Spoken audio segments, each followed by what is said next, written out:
আসসালামু আলাইকুম। তো এখানে আমি একটা নতুন একটা লগের একটা নিয়ে আসছি, এক্সপোনেন্ট এবং লগ সেখানে রয়েছে।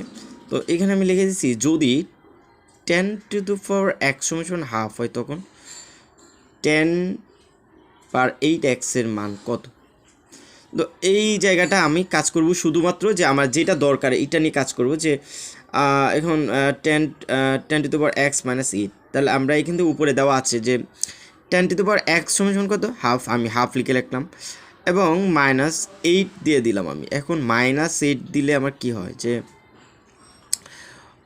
আচ্ছা, তার আগে আমার ওই যে -8x বা x-8 এক কথাই, তাহলে আমি এক্সটা নিয়ে আসলাম ভিতরে।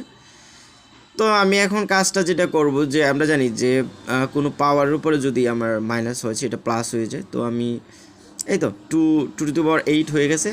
2^8 মানে 256 আমার ক্যালকুলেশন হয়ে গেল। Thank you.